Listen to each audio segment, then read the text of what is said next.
Good afternoon, everybody. Thank you for coming to the NextGen Fellows BOF. My name is David Huberman with ICANN, and I am very pleased to present to you today a lovely panel where we're going to have a discussion about you.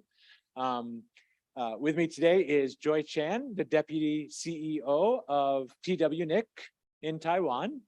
Kems Young, who, well, you wear a lot of hats here. Kems is a member of the EC of APNIC, but in his other life, he is the principal architect with Akamai. And we have Sienna Perry, who is a communications manager with APNIC. So we're here today for an hour because you have spent this week immersed in this world of APNIC, of network engineering, of making new friends. Perhaps you attended some of the workshops last week and learning new technical skills.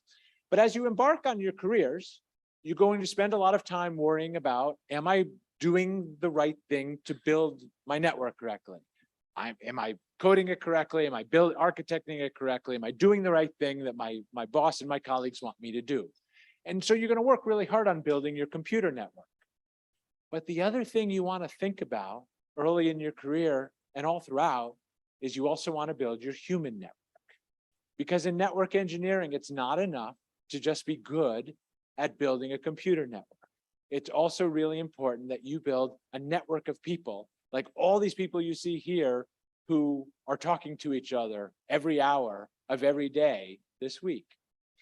So I brought on this wonderful panel of these incredibly social and successful people in our community to talk a little bit about their experiences and how some tips and tricks for you on how to go about being social and building a network and being a real valuable member of the network engineering community that not only your company that employs you relies on, but your other companies and other engineers can rely on you too. So, Camps. Yes. Can you please talk to the audience a little bit about why you think it's important to build a human network, not just a computer network? Sure. So I think because I also start with my job as a network engineer. So I think the day that I start, I will work with all these computer network, right?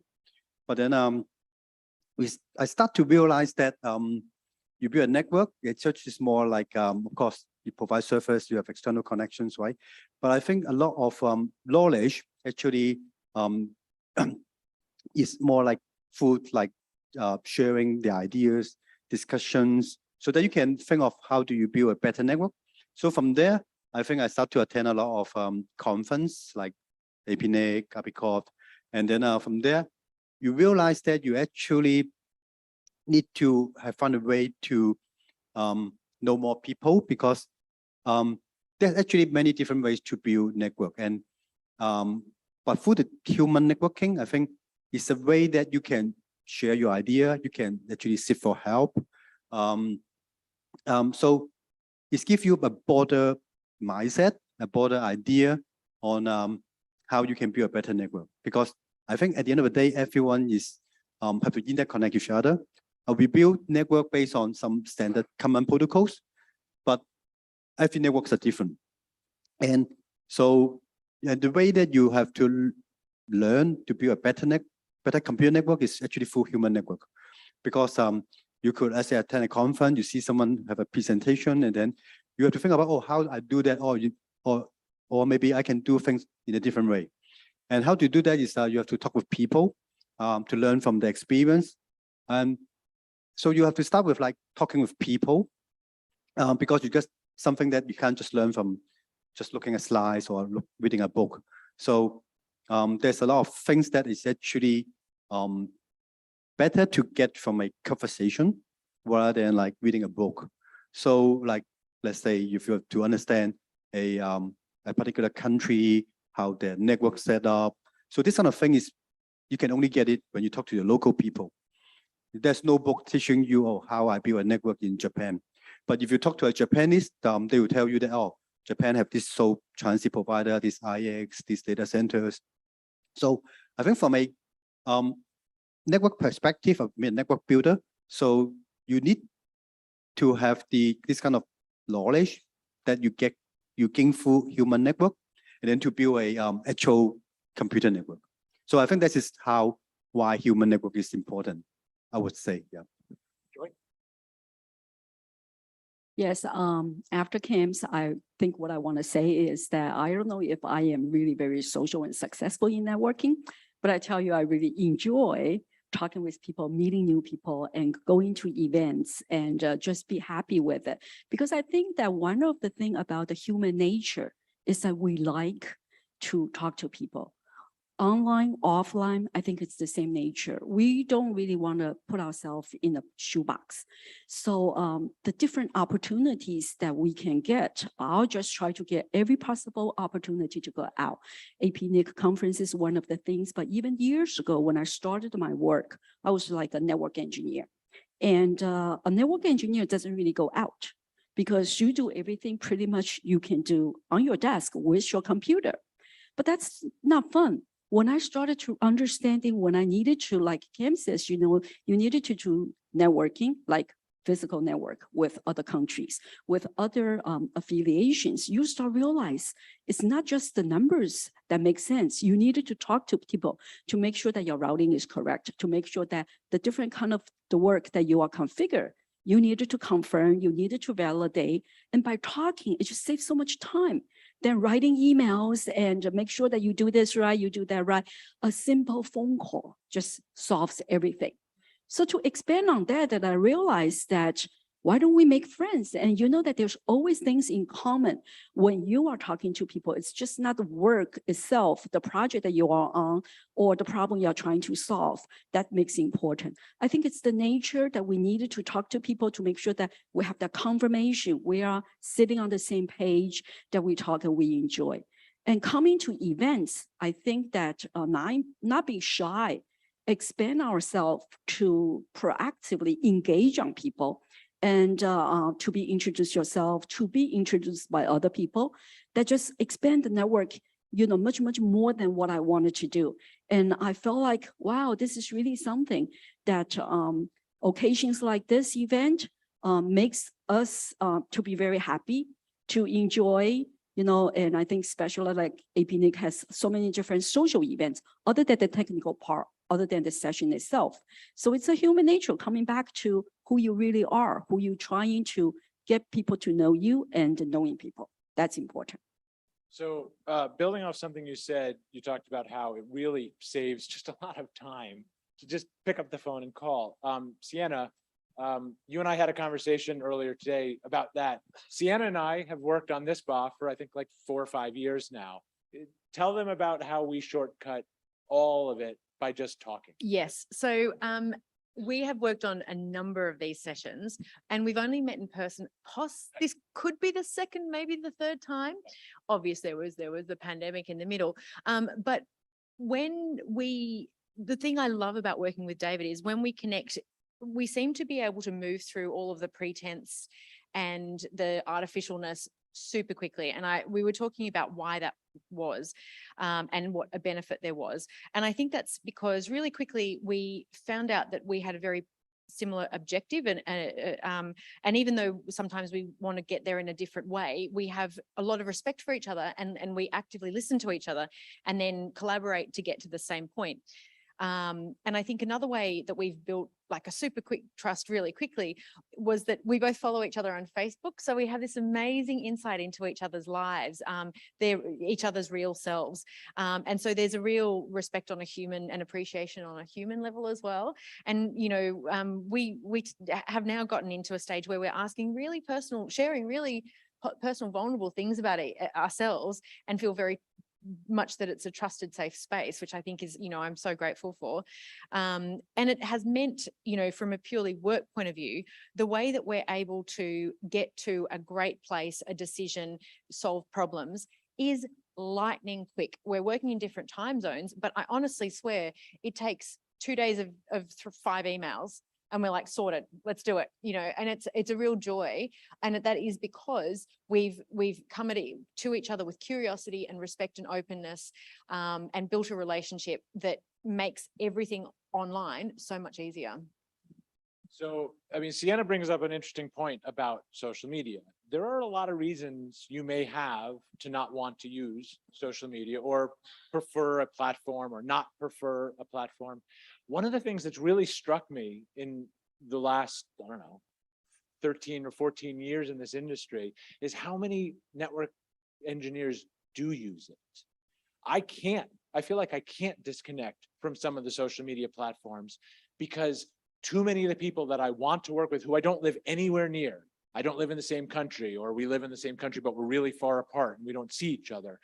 They use it and I use it. And this is how we stay connected, because 4 years from now, guess what? We're going to work in the same AS. We're going to work at the same company, or we're going to be working on projects together. And it's so much easier if we already have this common basis, as you talked about, through that. Now, I want to talk about the master of social media, Cams. Can you share the audience a little bit about what you post about your professional networking on Facebook?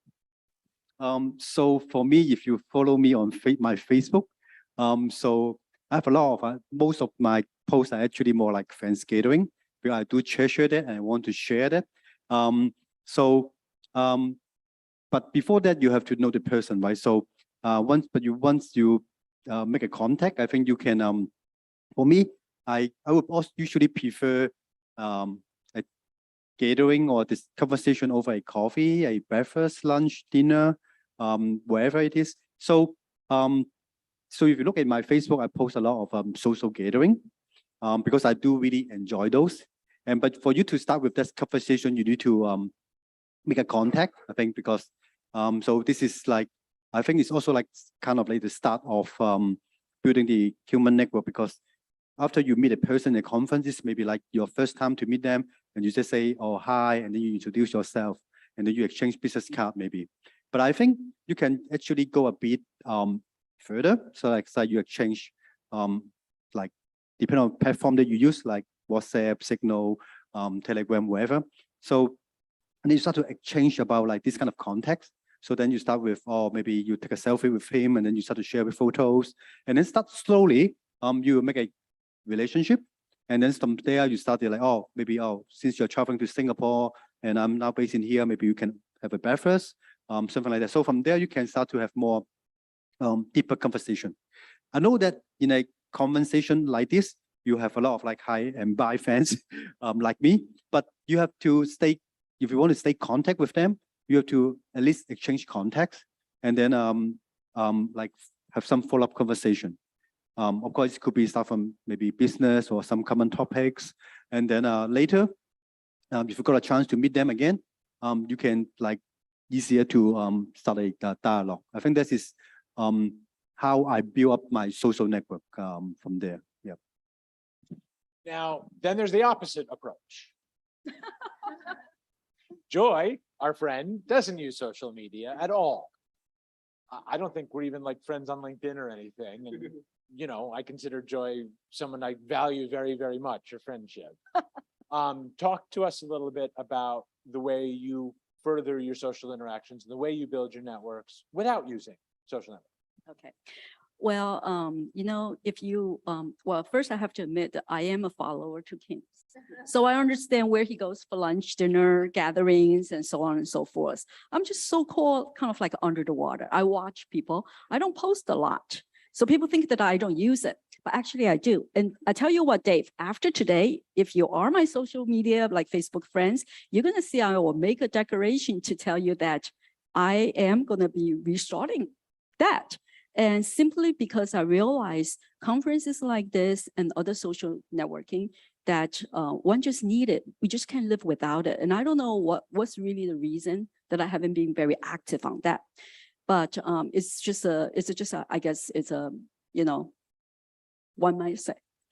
Okay, so but when I don't use social media so much, I have a lot of the contact through other ways, instant messengers and emails and others, and other gatherings. You know, some of the instant messages such as Line in Taiwan, which is very, very popular. That's how I, you know, get connected with all my local friends. With my international friends, it's really WhatsApp that I use quite a lot. So I think it's really which platform you choose to use. And you always go with the big ones, right? If all my friends like Pam's are on Facebook, why not?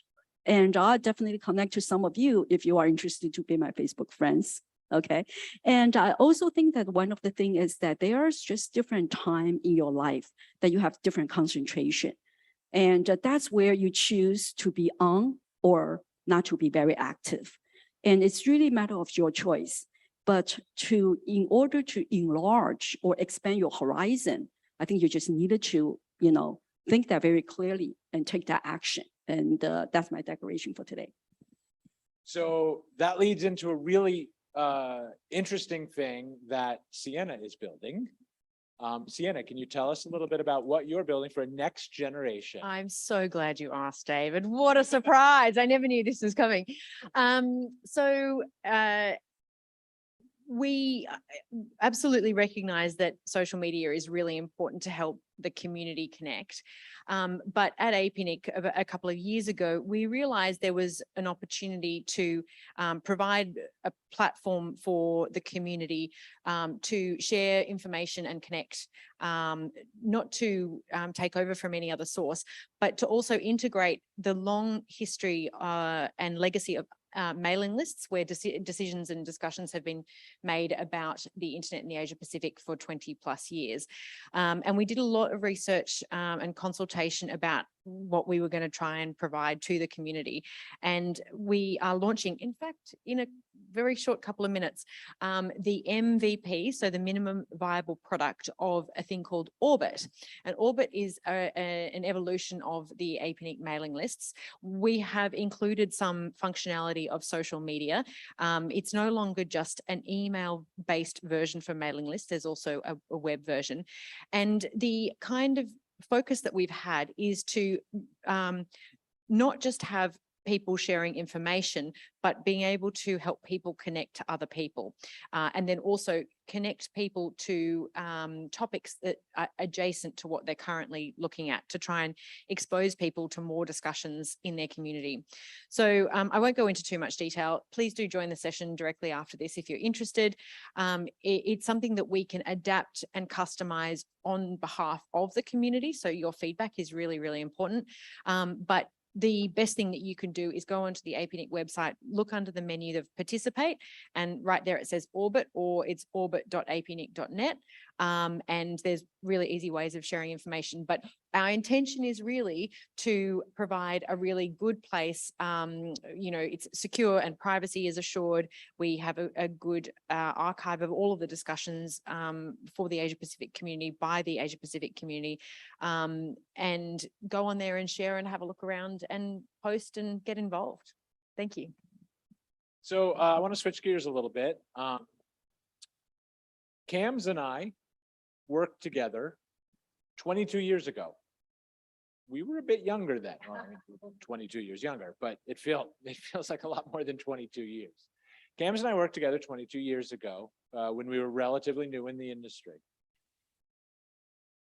When you think about what you know today and what you've learned in those 22 years, what do you say to younger Cams about this topic? So if I have to look back 22 years ago, so we were in the same company. So I think one thing that I missed, or I would say if I can go back, that I think is you don't be shy to make contact. Because the first time that I attend a conference, I looked at a lot of strangers to me. I don't know anyone. So, but I think I would start to only mingle with the friends that I know. So I don't participate in group discussion. I'm more just in listen mode. So I would say if I could go back, I would say just don't be shy to make more proactive contacts. I mean, actually, because you know what, any contacts that you make now could be your colleagues in the future, right? So don't be shy to make, because this is a community that I think a lot of people are moving around, but at the end, I think everyone is just moving, mostly that my friends are moving within this internet community. So today they could be in company A and then tomorrow they'll be in company B. So don't be afraid to make any connection, because even you feel that, or you probably don't bother because I meet with someone in a let's say Cambodia, or maybe say, oh, I don't have business with there. So, but you know what? Maybe next day you move to another company, and then you start to think about you build a pop in Cambodia, or then if you have this kind of contact, then you say, okay, maybe you send a message to him and then ask about the network there, so you can get information from there.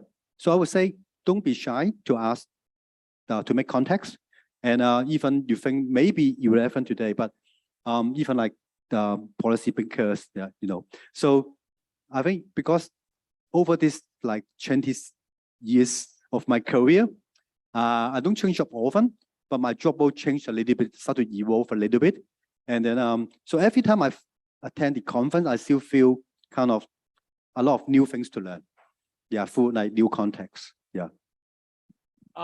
Joy, from your perspective, as part of an executive leadership of a company, when you, if someone's taking Cam's advice and they're trying to not be shy and they're trying to break out of that shell and they want to start to forge a relationship with you, but that's a little scary because you're the deputy CEO and I'm new, I'm at the bottom and you're at the top. What's some advice you can give to someone who's coming to work for you about how to make a relationship, start to forge a relationship with you? Wonderful questions. Everybody start at ground zero. I was young. I didn't know much. I look up all the leaders and I was afraid to talk to them. And that's exactly the same case like some of you today. And I want to echo what Kim says. Don't be shy. And I think that it's really that how do you having that courage to go up and to be able to ask questions. So this is the story I'm going to tell you first, that about 20 or 20 more years ago, I have met this my leader with all the respect. He gave me all the good advice and I do it accordingly. But I was never going to him and asking any of my concerns, my personal questions. What do I do with this? If I have a confusion, do I go this way or that way? And that leader of mine, one day that I realized that he was sitting in the ICANN board. That's how successful he is. And today I will looking back and I will tell all the young people, if today in the office, if somebody doesn't really come to me, I as a leader, I will go to them. But if you aren't lucky enough and your boss or your leader doesn't come to you, I think that to having that courageous to go to him or her and to start with any kind of question, concerns, topic of interest.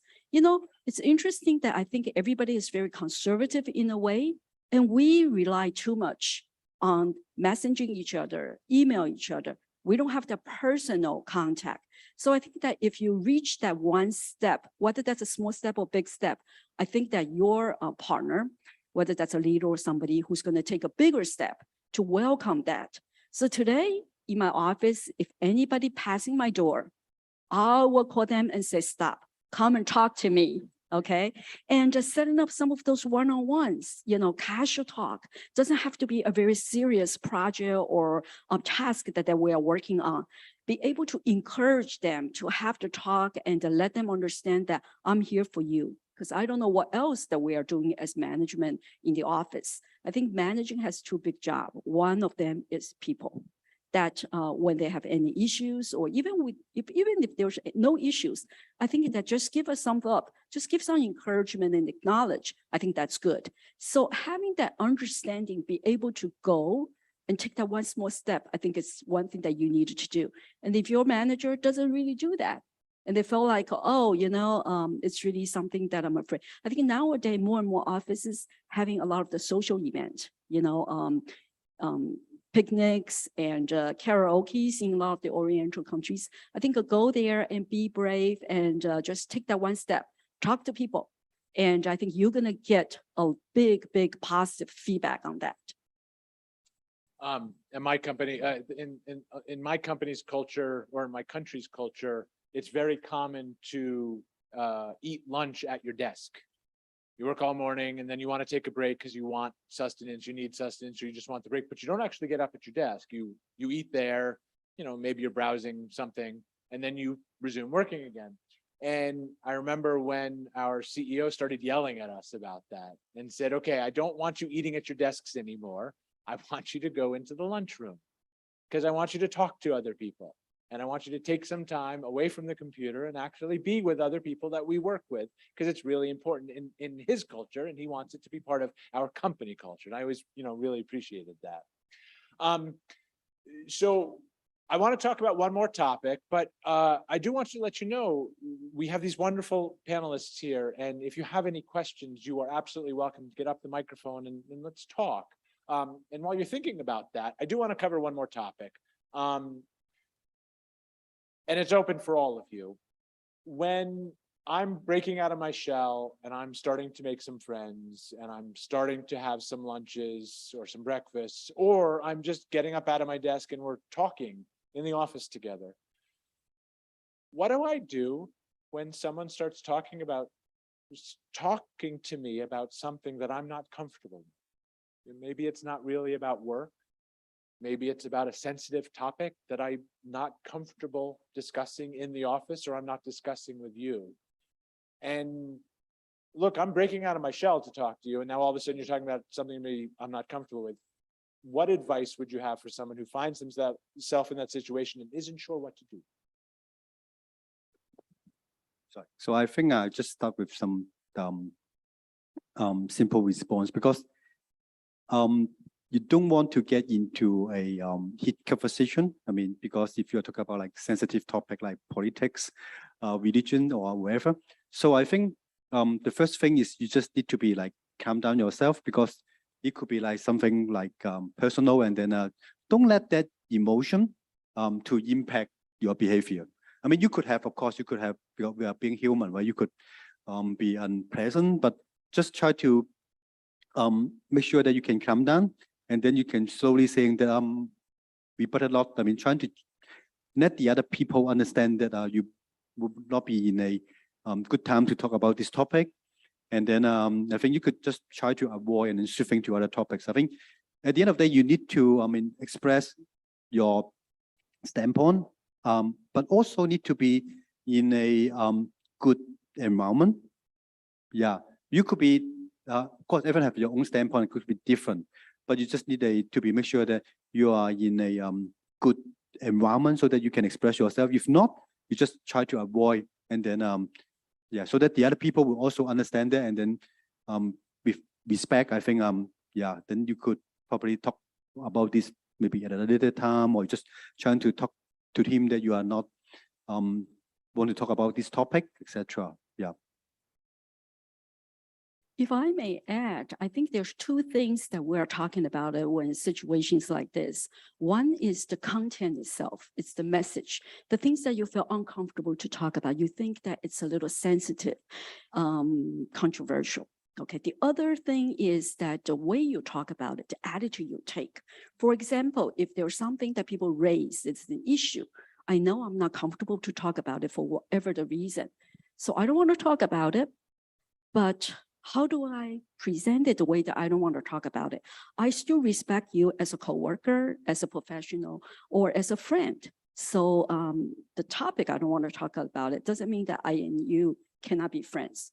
I will just explain very clearly and nicely, like Cam says, calmly, to tell why I don't feel comfortable to talk about it. Maybe today is just not the right time. Maybe I'm in a rush. Maybe I haven't really thought too much about the message itself, and I don't know what's my position. So I don't have to agree with you. I don't have to disagree with you. This is just not a matured time to talk about it. So I think it's the attitude. How do I respond it? And then the other thing is really the content itself. It's the message, okay? Sometimes it could be controversial. Sometimes it could be just, I know that I and you having just a different position. So we don't need to really defend each other. We don't need to convince the other person to take my position.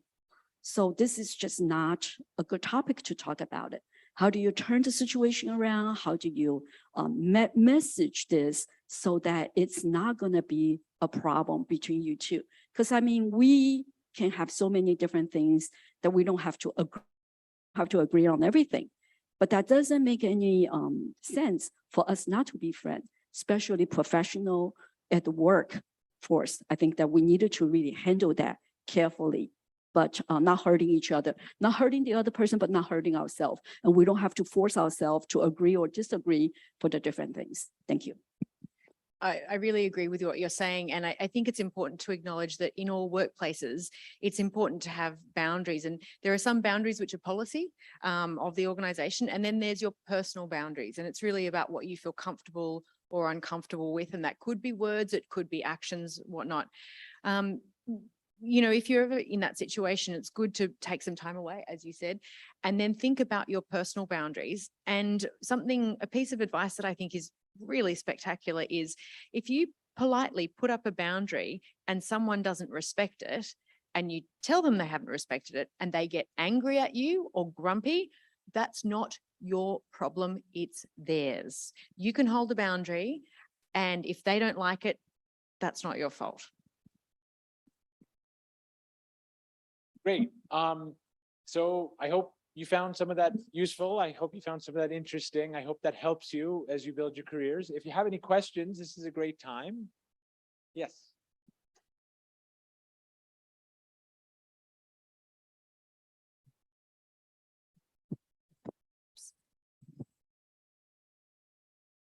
My question is about joining a team and working remotely. So you talked about, when you're new in a team. Oh, sorry. My name is Isabel. Yeah, so I work at G-Core and I live in Uganda. I'll explain why I am in Asia this week later. Yes, so my question is about you've joined a new team and you work remotely. How do you make friends with your colleagues? Because it's easier to make friends when you work in the same space physically. But how do you do that when you work remotely? My other question is, so you see how we come to these meetings, or conferences, and there's some that are attended every year by almost the same people. So they form cliques or groups of friends. I attended one last week. I think you were there, the APF, and they seemed like a very close-knit family. I'm attending it for the first time, and these guys have already forged their friendships. They've already forged their groups. They have their internal, maybe their inside jokes. They have, how do you break through such groups? Because now you're joining them, you're going to be attending the meetings frequently. How do you break that? But also my first question as well. Yeah, so I think there's two questions, right? So one is, let's say nowadays remote working is very common. So how do you build kind of relationship, right? So I think really depends. So if we want to bring out, my company have been a lot of new colleagues that on board during COVID. So because either the office is closed or they don't prefer to work from home. So I think that could be like, you can still have like, say, you start with your peers, because in a working environment, definitely you have probably like teammate, like someone who do similar job in your team, even they are not in the same area.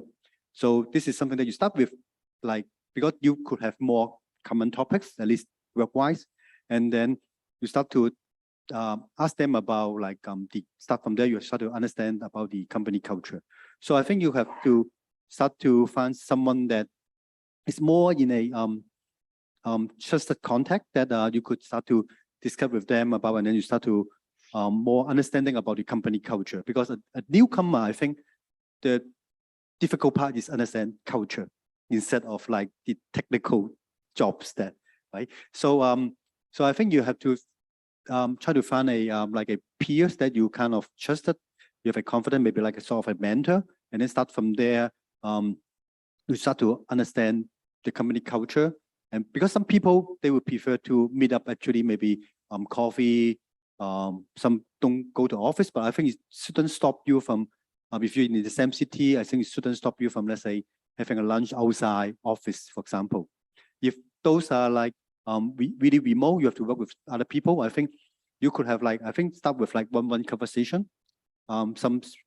Spend some private time to talk with them, and then start to understand the company, both work-wise and also culture and personal stuff. And the next question that you asked is, for conference like this, I think in a way that kind of unavoidable that, because, you know, Asia itself, right, is like 50+ countries, and people are from different cultural background and also from different language. The problem is sometimes people are not feel comfortable with English actually.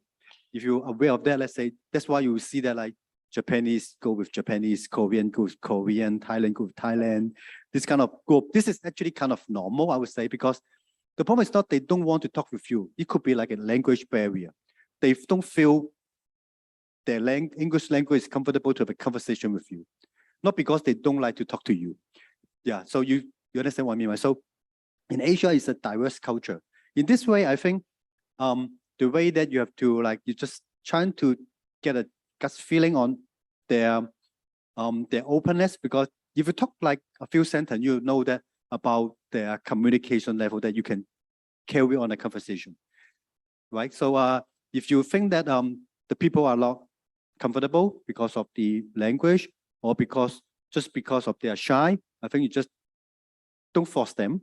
Just take it easy. I think this is more like, maybe this is more like an Asian culture thing, I would say, because this kind of things that it take time to I would say take time to break into those circles. Yeah, because you have to understand the people, understand why they don't want to talk to you. Yeah, so. Yeah, if I may give some practical advice, I think that, well, number one, I do believe that I like to have all my coworkers to be my friend, but sometimes it doesn't happen. So I think practically that you have to really know when to go and when to make a stop. So you make one step, and if you don't hear or you don't see any positive response, you may want to take the second step to go forward. But there's going to be a time you're going to tell yourself that maybe this is just not the right timing. Maybe he's just got something else. So I wouldn't force on that.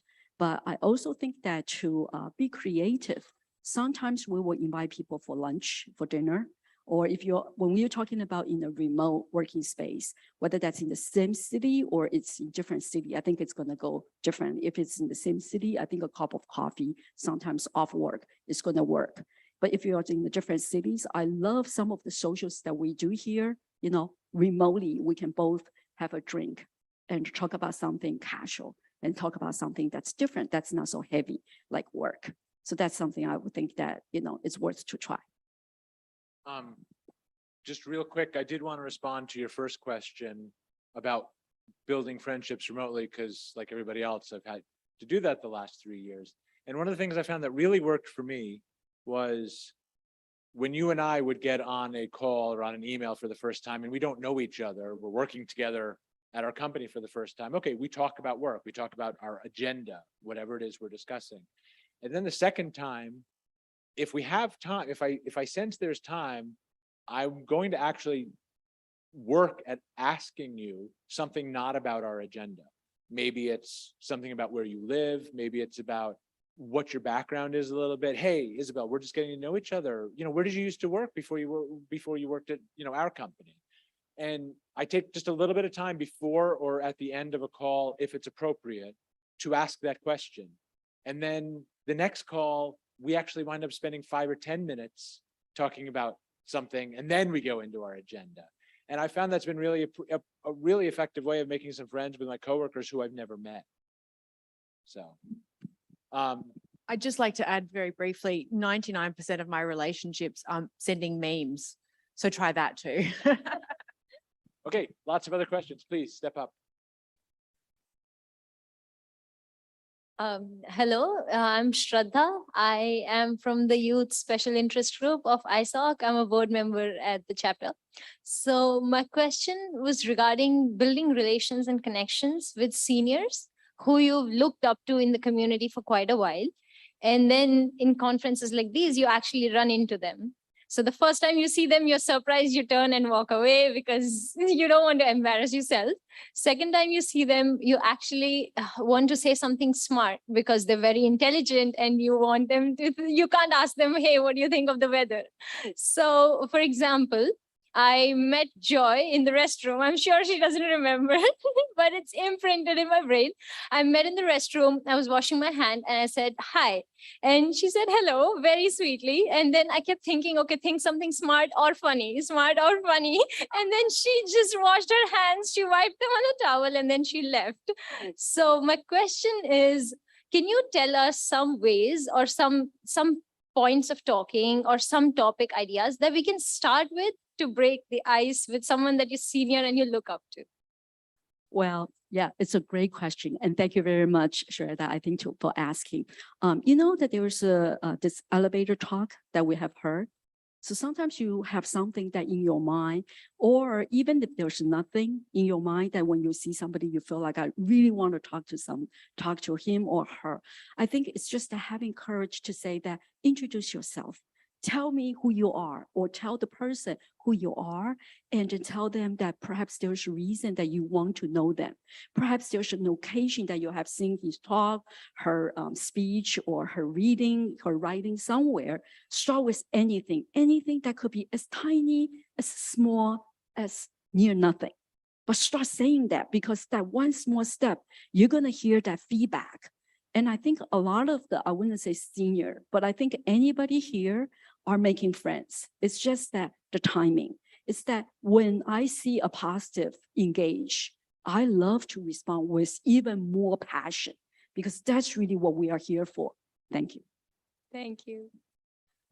Yeah, so I just want to add, I'm not senior, but but I think just more like to adjust more like to a youth or to a next generation. I think yeah, I think what Joyce mentioned, I think you got to start with something that is more either a common topic, or you start to think of something that may interest the others. So let's say I think I met you last night in a opening social.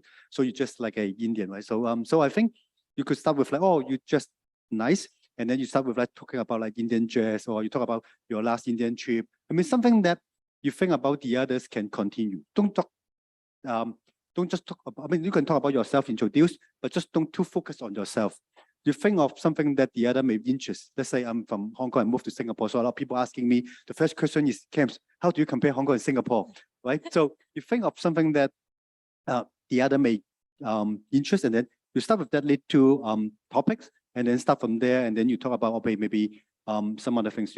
Because if you look at the person, let's say here, everyone have a badge. So at least you can know the name, and you can know their organization. So you can start with something that you know about their organization, and then start from there. Then it's easier to advise the interest, and then you can continue there.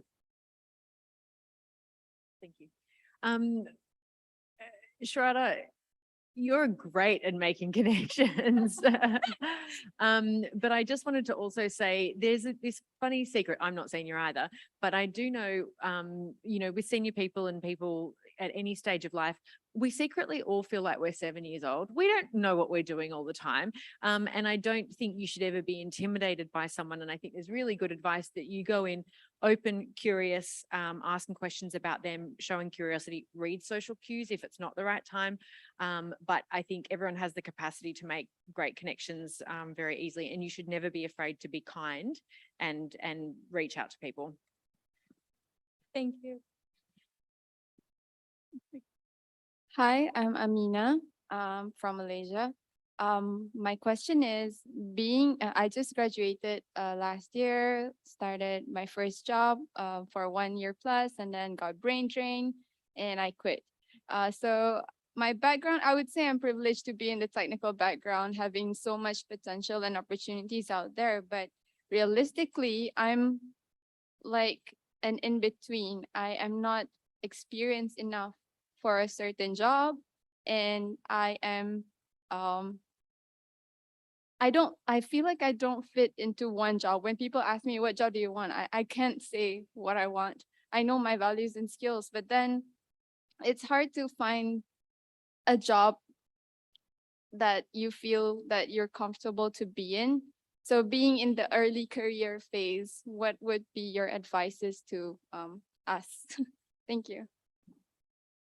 I think Joyce is more experienced than me, but I think I just share my personal experience. So, I think as a young people, I think it's no a problem that you don't know what you want to do in future because your career life is going to spend many years. So, for myself, I think try to find something that you feel you have passion, you have interest, and then slowly from there you try because if you have interest, you study, have a curiosity to understand more. So let's say, and so if for young people, I think it's actually no harm to try different area. Let's say I also been doing like operation, customer service, system, networks. So I've been also trying different fields, and then you find, oh, network is something that I actually like to do. So I carry on with this job. But in my early days, actually, I have been doing a lot of different roles actually. So don't be too early. And it's actually also good that you can, when you are young, so you can try on different field, but just try to go with your heart. Because if you have a job that you don't like, you just find it's a job that my boss do what my boss told me. You don't know what actually this industry. I think eventually it won't last long. Yeah. If I may add quickly, that I think that sometimes it's too general to say why I don't like it. I think it's, take a little time to understand what are some of the factors that makes you dislike. And once you understand that, you understand yourself better. So you know what the next step you should take. There's never going to be a perfect job. There's always the good side, the bad side about a job. But it's a trade-off that we're talking about. Thank you. Advice I heard was early in your career, the single deciding factor about where you work is this a place where I will make lots of friends? Because early in your career, if you start making connections, they will be so useful later in your career. And it also suggests if you're making good friends at an organization, that you'll be happier there, that it is more aligned with your values. The work might not be exactly what you want, but there's a lot of really good stuff and it will set you in good stead for your career later in life. Thank you. Hi, my name is Alyssa Quinn. I work at the .ca top level domain and I sit on the Aaron Advisory Council. And I want to answer actually a couple of the questions that I heard coming from the audience because I am 7 years into my career. I'm still relatively early in my career. And to your first question, the young woman from Uganda, how do you break into cliques? And first of all, thank you for the reminder not to be cliquey because, as you stick around, it's easy to get that way. So thank you. And second, my answer to you would be volunteer to do work. When you come to a meeting like APNIC, make sure that you have been reading the policy mailing list. You know the types of things that are going to be discussed. If you don't understand it, have questions for the people around here who've been around a while, whose names you recognize from the mailing list, and ask them questions. What does this mean? What's the history of this? Can you explain your perspective on it? And that's how I broke into this world and how I got elected to the Aaron Advisory Council. And then how I ended up working in the domain name industry was using that tactic and then volunteering to sit on any number of committees or working groups or SIGs. There's so much work to be done in this community and too few people to do it. And we all want young blood and interested people. And there is no shortage of that type of work. So look for it. And then finally, like a similar answer to the question about conversation starters, ask people about, stuff that's going on in the meeting or things that they've said on policy mailing lists, stuff like that. And I think it'll bring you a really long way. And then to go further, I would ask the fine folks up here who are from the region, what are opportunities like that folks can exploit?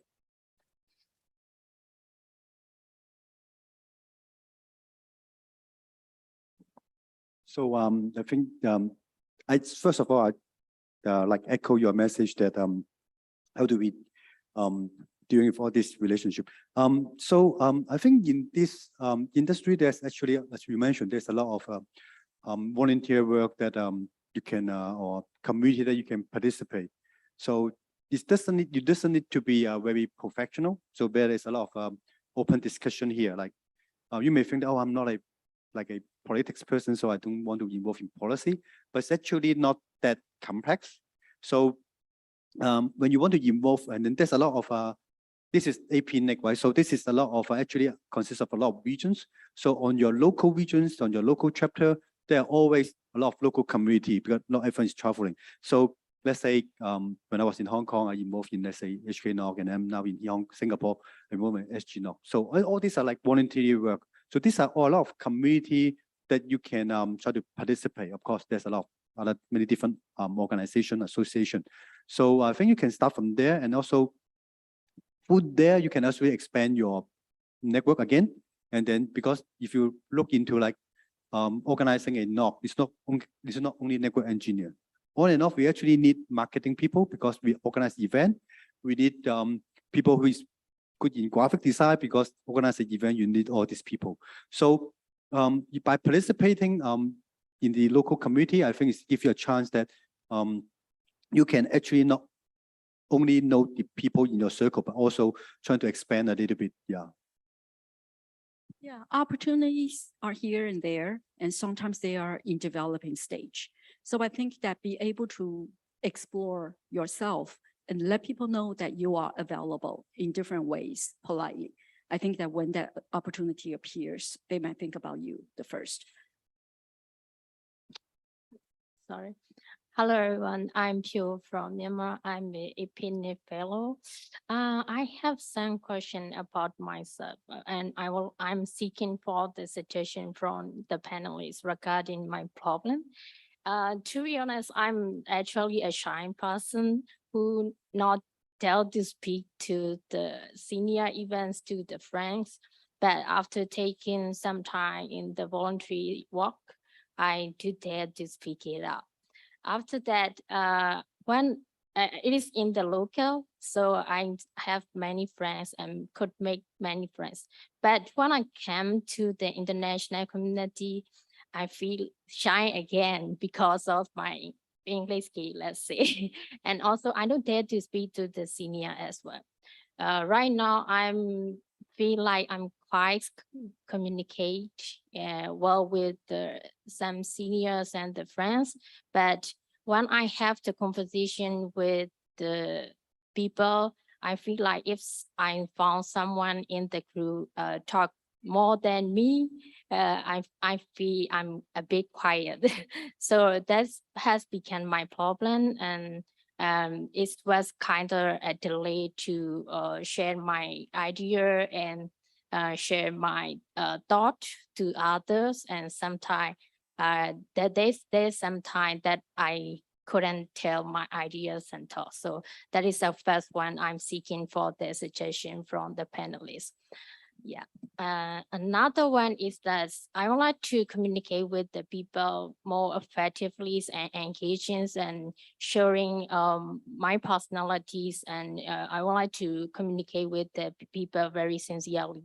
On the other hand, I couldn't understand well about their culture, so I would like to ask the question to the panelists. That another question is that how is the effective communication means to you when you are engaging in the international community, and what is the meaningful communication to you? Thank you. Just briefly, your first point about being shy. I was extremely shy when I was growing up, and some people will laugh at me saying that. It's a skill that you can learn just through practice. And it's not so scary. And if people are mean and rude to you, that's their problem. You have already taken a massive step standing up here in front of everyone else, communicating very effectively. So keep taking those steps. You're doing great. Easy. The second thing, your question was about meaningful communication in international with international people. I think that everyone at APNIC meetings are really curious about the rest of our region. are curious to hear what's going on, you know, particularly in Myanmar. If you can think about some things that might be useful and of interest to people about your home economy, and then almost have them prepared, and then ask people what's interesting, what's going on in your home economy. It's a really neat way to start the conversation. But also, you know, back to the thing I said before, everyone feels nervous. Everyone feels a bit like a fish out of water. Tell you what, I really dislike buffet lunches. I really dislike small talk, but it does get easier. And, you know, if you know that everyone's just trying to get on through, you'll get to the end of the meeting and you'll actually have a really good time. Yeah, I can't agree more. But quickly, just let me add on. I think that when you are in a situation when you want to really having that conversation, I think practice makes it better, you know that. And also, I think my advice is that when you really want to have a topic to discuss, thinking about how can you express this topic or discuss or starting the topic in 1 minute. And thinking about if you have more time, if you have 5 minutes, how would you address the question? So you got to prep for that. If you don't, when I see Dave, he might be running to the men's room and I just want to catch him to say something. So I only have 30 minutes, but I want to make that engagement. I want to make that contact. So I have to say it in 30 minutes. But if he's grabbing a cup of coffee and nobody's around him, I'm going to elaborate. I'm going to use 5 minutes, 10 minutes to talk to him. And that's something you need to prep. You needed to have it in your heart, in your mind, so that you pick the right approach to talk and get that effectively. Thank you. Yeah, so I think to your first question, I think being shy is also what I was like 20 years ago. So, but I think slowly when you, I mean, this could be like your, I don't know, it could be like your first conference. So I think it's natural that you have this kind of, all these strangers. So I think, let's say you are a fellow, right? So you could start with like knowing your peers, like your other fellows. And then starting from there, you build like a friendship circle there. And then probably that, and then I think in this community, that is what I see. Everyone are quite professional.